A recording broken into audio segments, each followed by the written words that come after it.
भेजेगी तो ये दशरथ भी ठीक नहीं रहेगा।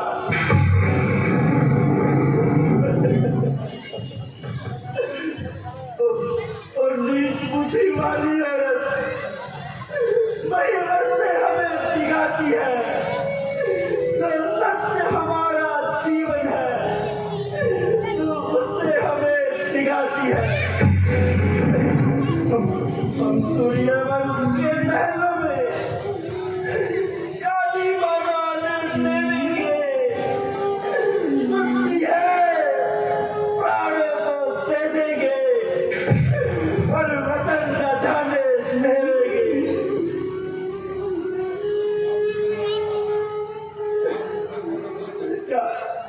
क्या उलझन है वरदान न दे तो धर्म हमारा जाता है, उसको नाम बन जाता है तो प्राण सिधारा जाता है।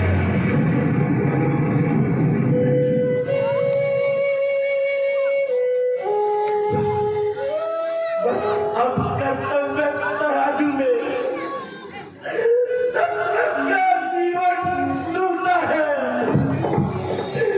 इस और धर्म का पाठ धरा, इस और प्राण का होता है।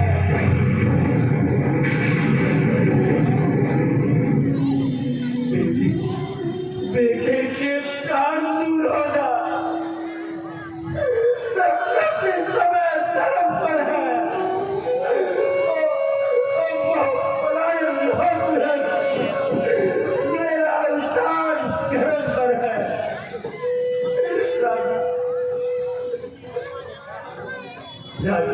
रानी रानी क्या कहती है? मेरा तो प्राण धर्म पर है। मैं क्या, तुम क्या, संख्या में क्या, सब कुछ बलिदान धर्म पर है।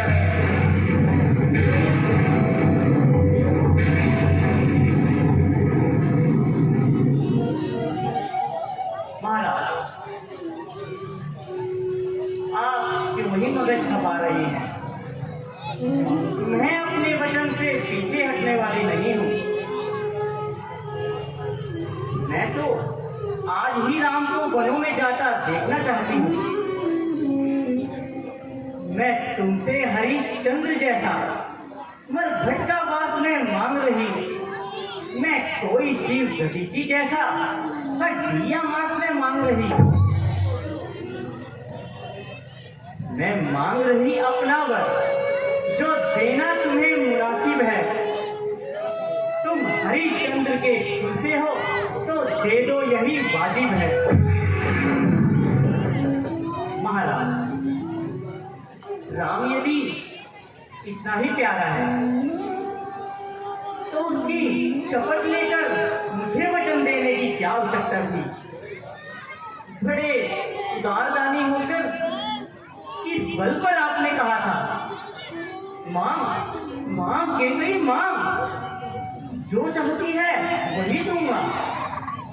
महाराज, कहाँ गई वो रघुकुल रीत सदा चली आई, प्राण जाए पर वचन न जाए।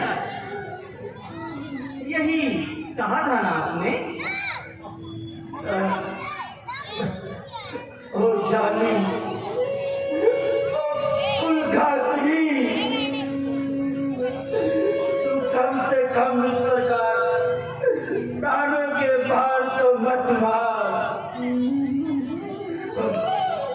हम अपना धर्म अच्छी तरह से समझते हैं। तेरा कुछ नहीं बिगड़ता है जब तू मुझको ललकार नहीं। राजी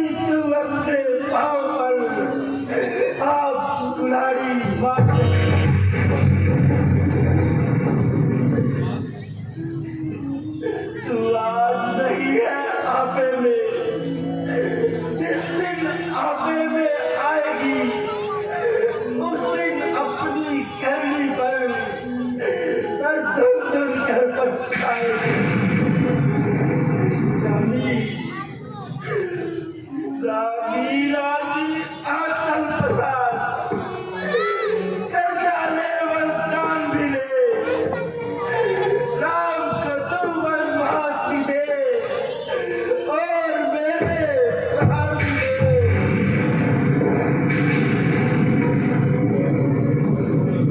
अरे मैं महाराज को मूर्छा आ गई।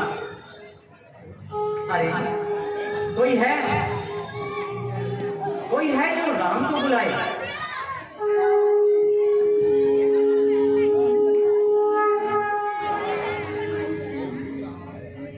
कोई सुन रहा है?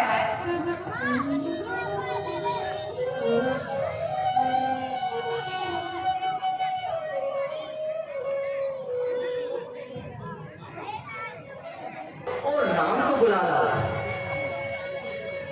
जैसे अगर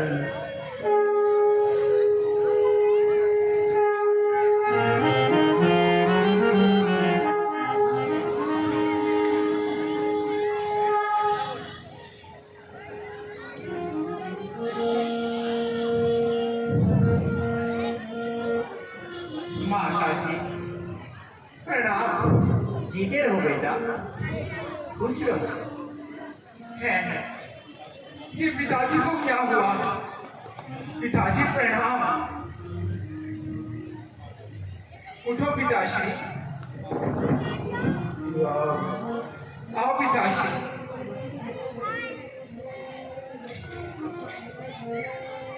उठिए पिताश्री, संभालिए अपने हाथ।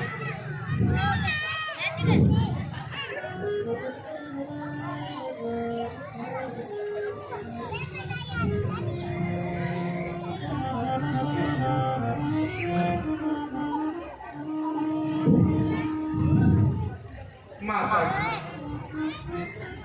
पिताजी को इस प्रकार से मूर्छित अवस्था में क्यों है?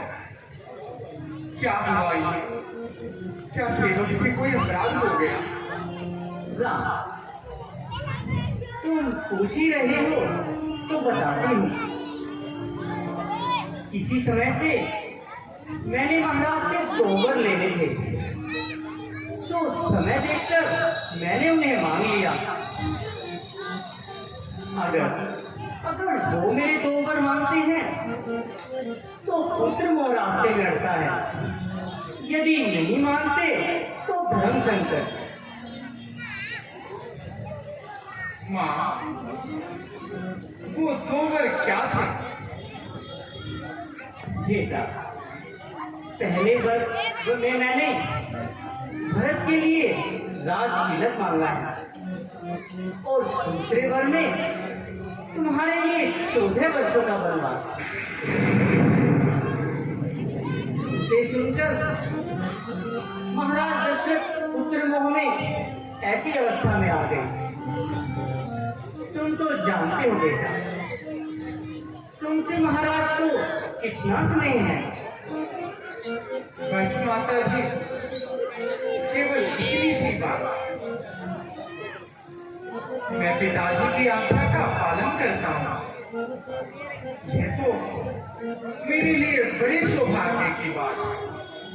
माता जी, मैं जब तक इस कार्य को पूर्ण न कर लूं, मैं किसी नगर में तो क्या, किसी बस्ती में भी भाव नहीं रख सकता। हाँ बेटा, बात तो छोटी ही है, मामूली सी है, और होनी भी चाहिए। 14 वर्ष तो यूं ही बीत जाएंगे। लो, एक दिन तो कल ही खत्म हो जाएगा। बेटा, तुम सब तरह से समझदार हो, तुम बड़े हो, तुम्हारा कर्तव्य है कि अपने पिता की आज्ञा का पालन करो। हाँ माँ। क्योंकि बेटा, जितनी देर तुम यहाँ रहोगे, मोहवश तुम्हारे पिता की तबीयत उतने में ही बिगड़ जाएगी। बेटा, तुम आखिर जल्दी से वन जाने की तैयारी क्यों नहीं करते? ठीक है माँ, मैं तेरा पुजारी, तू मेरी महतारी, जहाँ तुम कहोगे वही मैं रहूँगा। मैं तेरा पुजारी, तू मेरी महतारी,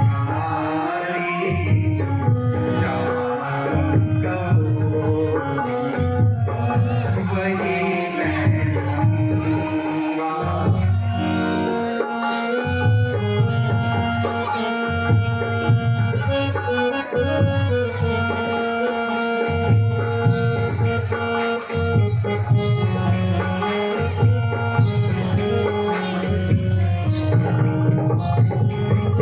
चाहे मेरे नयनों की ज्योति बुझा दो, जल्दी चिराग जाए मुझको बिठा दो।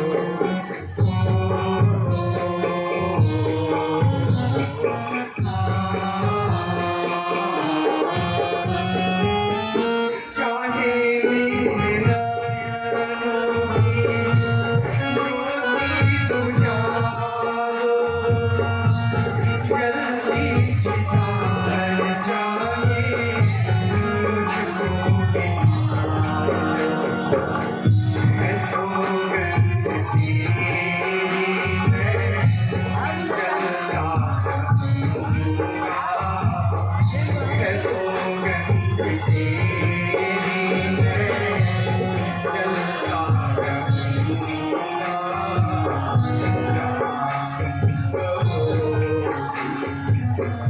वही मैं रहूँगा। मैं तेरा पुजारी, तू मेरी महतारी, जहाँ तुम कहो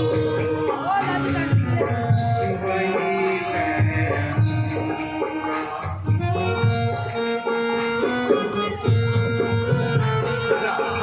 तुम जरा भी चिंता मत करना। तुम्हारा भाई भरत अपने आप राज्य को मान ले।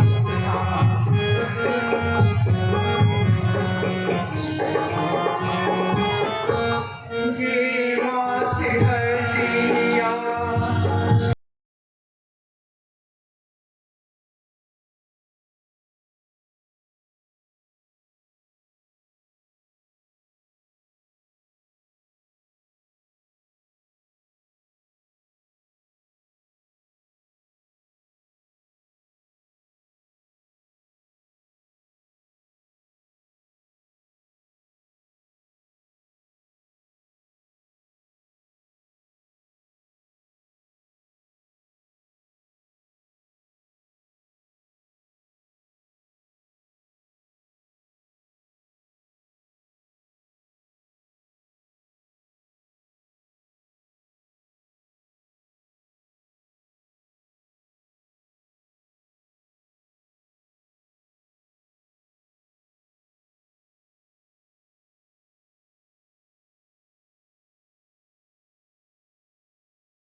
मैं तेरा पुजारी, तू मेरी महतारी, जहाँ तुम कहो वही मैं रहूँगा। बेटा राम, तुम अपने पिता की बिल्कुल भी चिंता मत करना। तुम बस वनों को जाने की तैयारी करो। मैं इन्हें अपने आप संभाल लूंगी। ठीक है माँ, आप बिल्कुल भी चिंता न करें। मैं पिताजी की आज्ञा का पालन अवश्य करूंगा। ये तो बेटे का धर्म है। सुनो बेटा, अपनी माता कौशल्या से आज्ञा लेकर मुझसे मिलते जाना। मैं तुम्हारे लिए 13वें बस्तर का सब समाधान करूंगी। ठीक है माँ, मैं जाता हूँ। और माँ कौशल्या से आज्ञा ले आता हूँ। ठीक है माँ, मैं जाता हूँ।